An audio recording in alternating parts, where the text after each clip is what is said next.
pessoal, como estamos? Aqui é o professor Carlos, professor Cadu, Colégio Marista Santa Maria. E a gente está aqui agora para conversar um pouquinho a respeito de feudalismo. Pois bem, com relação a esse feudalismo, tá? Cuida lá, tu pode encarar ele como sendo uma síntese de elementos bárbaros somados a heranças romanas e também ao cristianismo. Dá para você conceituar feudalismo dessa forma. Aonde, no que diz respeito, por exemplo, a essas heranças romanas, a gente pega ali, ó, as vilas, que vão dar origem depois aos feudos, o colonato, ou a lei do colonato, que foi uma lei surgida ali, ó, na finaleira do Império Romano, quando Roma estava passando por aquela crise do escravismo.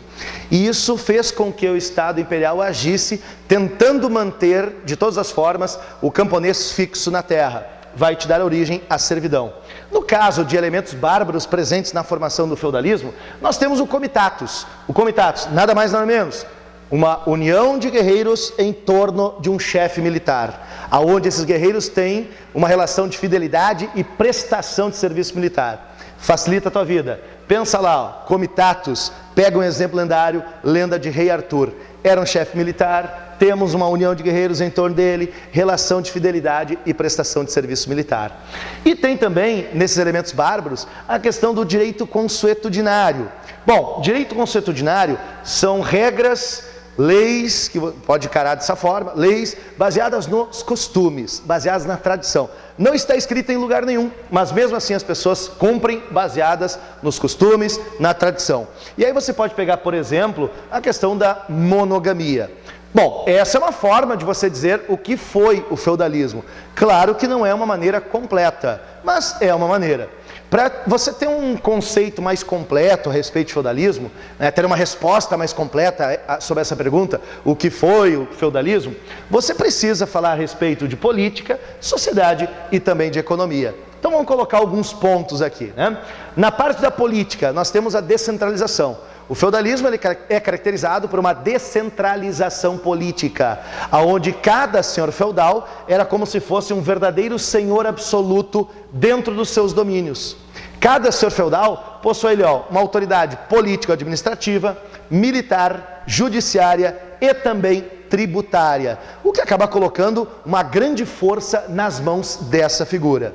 Pois bem, reis, existiam reis? Claro que sim, existiam reis. No entanto, reis apenas com um poder simbólico. Era, por exemplo, de costume, da tradição, os reis estarem à frente dos exércitos em momento de alguma grande guerra. Enfim, tá? Mas poder de fato apenas simbólico, ele manda apenas dentro do seu feudo. Gente, dentro dessa política, nós podemos pegar também essas relações entre nobres, tá? Entre nobres, que são as relações de suzerania e vassalagem. Quem é o suzerano, quem é o vassalo? Suzerano é aquele que doa um feudo, é aquele que doa um beneficium. No caso do vassalo, é aquele que recebe, um beneficium. Beneficium, um feudo, por exemplo. Pois bem, você pode ser suzerano e vassalo ao mesmo tempo? Pode, não tem problema algum. O que nós vamos ter é a criação de uma verdadeira teia de relações dentro desta nossa Europa feudal, ligando esses nobres a partir dessas relações de suzerania e vassalagem. Pois bem, vamos supor, né? Nós temos um antigo reino dentro da nossa Europa, o velho reino de Far, Far Away. E lá nós temos um grande rei, que estava à frente de um vasto território. No entanto, dentro dessa nossa Europa na Idade Média, especialmente ali na sua primeira metade, a Alta Idade Média, a Europa é um continente invadido. Você tem a Europa sendo invadida por povos bárbaros no começo da Alta Idade Média, nós temos lá também a invasão de árabes, nós temos mais para o final da Alta Idade Média, invasão de vikings, enfim, ali nos primeiros séculos dessa Idade Média, Europa é um continente invadido. Isso faz com que surja essa necessidade dessas relações entre nobres, até mesmo para proporcionar uma segurança. Então, esse nosso grande rei, ele não consegue estar à frente de todo esse vasto território. O que ele faz então? Ele divide em diversas pequenas porções, tá? E entrega esses pedaços de terra para os seus respectivos vassalos. Pois bem, esse vassalo aqui, ele está à frente de um grande território, ele também acaba dividindo e os outros sucessivamente. Você pode ser suzerano e vassalo ao mesmo tempo, não tem problema algum. O que define? Aquele que doa e aquele que recebe. Mas tu tem que pensar, por que se faz essa doação de terra? Essa doação de terra, acima de tudo, para você ter junto de si esse nobre que pode servir, que pode te prestar serviço militar. Então percebe, né? Essas relações de suzerania e vassalagem, tu pode buscar a origem lá no Comitatus. Dá para buscar a origem lá no Comitatus, certo? Pois bem, essa suzerania e vassalagem, ela era oficializada por meio de um contrato feudal, composto por dois momentos, a homenagem e a investidura. Na homenagem, o futuro vassalo presta uma homenagem ao seu suzerano. Ele faz um juramento, se coloca à disposição do seu futuro suzerano. Já na investidura, o suzerano investe este vassalo de poder. Ele entrega para ele um instrumento de poder, pode ser um anel, um cetro, uma espada, o que vai significar que a partir de agora ele é um proprietário de terras, ele é um senhor feudal. Esse contrato feudal, ele não é escrito, ele não é assinado, é um contrato feito de boca, aonde a palavra tem muito mais força daquilo que está escrito. Até porque dentro de um medievo, nós não temos uma tradição oral, uma tradição escrita muito forte, muito pelo contrário, nós temos uma tradição oral. Pois bem, gurizada, e aí tu busca lá, ó, aqui, nesse direito consuetudinário. No caso desse nosso feudalismo, podemos pegar aqui também a sociedade.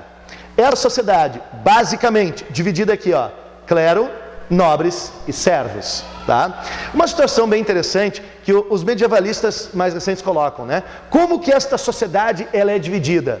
Ela é dividida baseada, por exemplo, no nascimento? Tanto complicado, você não nasce membro do clero, torna. Então podemos dizer o seguinte, que esta sociedade, ela está dividida a partir da ocupação de cada um dentro dela. Aqueles que oram, aqueles que fazem a guerra e aqueles que trabalham.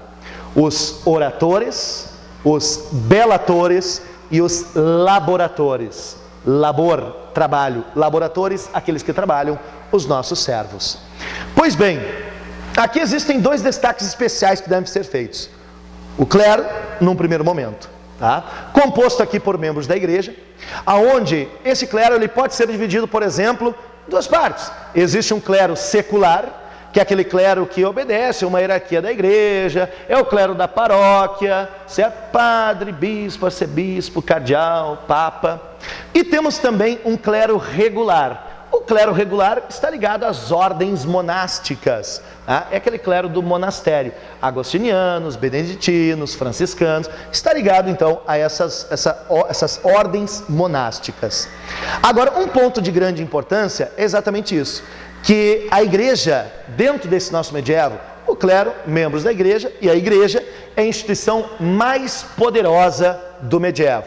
Por quê? Bom, um dos pontos, a igreja ela é simplesmente a maior proprietária de terras dentro da Europa no medievo. Isso é claro que significa um grande poder. A igreja ela pode tomar decisões políticas, econômicas, ela pode tomar decisões até mesmo ligadas à questão social. Por que não? A igreja ela ajuda a justificar esta sociedade, dizendo que Deus criou o mundo dessa forma, que Deus criou os oratores, os belatores e os laboratores. Então, ajuda a justificar esta divisão social. Uma situação interessante é que dentro desse contexto histórico, a igreja ela é capaz de impor a sua forma de ver o mundo, a sua forma de explicar o mundo, a partir de um teocentrismo, aonde todas as explicações vêm de Deus. Isso não é errado. Não é errado, é uma verdade, mas é uma verdade nas questões de fé. Quando você tem explicações baseadas em um teocentrismo, eu posso dizer tranquilamente que nós temos, de certa maneira, uma ciência que acaba sendo barrada, porque você passa a ter explicações baseadas na fé e no misticismo. Esta é uma situação que acaba se revertendo quando? Ela acaba se revertendo lá na Idade Moderna, tá? Lá na Idade Moderna, aonde nós temos, por exemplo, um renascimento cultural e junto com esse renascimento cultural, um renascimento científico, marcado pelo antropocentrismo e pelo racionalismo, aonde você tem um homem que busca explicações a partir do próprio homem, dotado de razão, e essa razão capaz de explicar o mundo que o cerca. Aqui é uma realidade diferente. Nós temos explicações a partir de Deus, certo? Pois bem, dentro desta sociedade, vale a pena destacar também os servos, os nossos laboratores. Pois bem, os servos estão presos a um pedaço de terra, estão presos a um feudo e estão submetidos a uma série de obrigações servis. Nessas obrigações, você tem 3 que são mais importantes: a corveia, a talha e as banalidades. Não são as únicas, mas essas 3 são as mais importantes. A corveia, por exemplo, seria ali o trabalho gratuito nas terras do Senhor, no manso senhorial. A talha, a entrega de parte da produção. Parte daquilo que o servo produz, ele deve entregar como pagamento de imposto.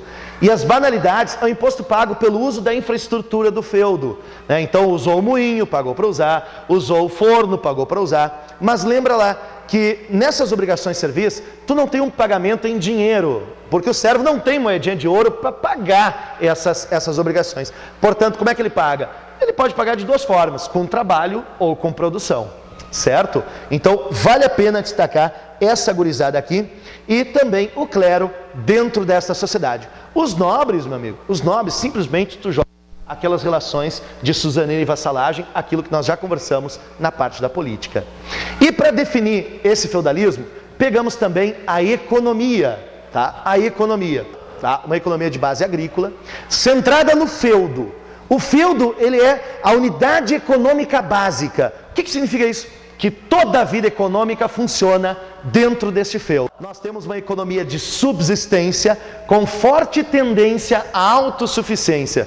O que significa? Que esse feudo, ele produz tudo o necessário para a sua manutenção e ele muito pouco depende, quase nada depende, de um apoio externo para se manter. Tá? Agora, uma situação interessante é a seguinte: dentro dessa economia de subsistência com forte tendência à autossuficiência, nós temos poucos excedentes comercializáveis. Você tem outras atividades econômicas dentro do feudo, a base é a agricultura, mas tu tem a criação de animais, você tem também um artesanato e nós temos o comércio. Esse comércio, ele é extremamente reduzido. Eu não posso dizer para ti que ele é nulo, mas ele é reduzido. Por quê? Nós temos poucos excedentes comercializáveis. Muito pouco se produz. Muito pouco se produz para a população do feudo. Claro que não sobra para você poder fazer alguma atividade comercial. Na realidade, o que nós temos é falta. O feudalismo, economicamente, é caracterizado por fome. Fome que é praticamente constante, certo? Então cuida com esses pontos, tá? Uma forma bem tranquila de você sintetizar esse feudalismo, mas isso não está completo. Precisamos de elementos políticos, precisamos de elementos sociais e econômicos. Aí sim você pode tranquilamente responder o que foi esse tal de feudalismo. Certinho? Um grande abraço, beijo de Cadu, até a próxima.